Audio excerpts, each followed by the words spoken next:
ఏమండి రామశబ్దం మీద రకరకాలుగా చెప్తున్నారు. నమో నారాయణాయలోంచి రాకారం తీశారు, ఓం నమ శివాయలోంచి మా తీశారు.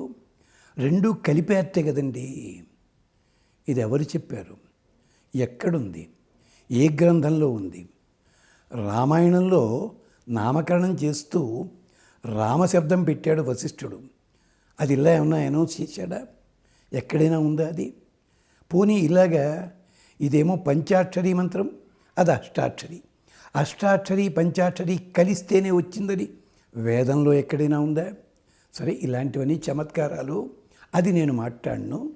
రామశబ్దానికి ఉన్న విశేషం చెప్పడానికి రామ రహస్యోపనిషత్తు, తాపిని ఉపనిషత్తు అని వేదంలో భాగాలే ఉన్నాయి.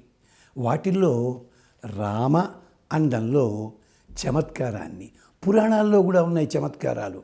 రా అనగానే నోరు తెరుచుకుంటా అంట, లోపలున్న దుష్టవాయువు బయటికి పోయిందిట. మా అన్న అంట, మా అనేసరి పెదాలు మూసుకున్నాయి, ఆ మళ్ళీ లోపలికి రావుట. అలాంటిది రామనామము. అది రామనామం కాకుండా మరాని ఉపదేశించాడు. మరా మరా మరా అంటే రామరామ అయిపోయింది.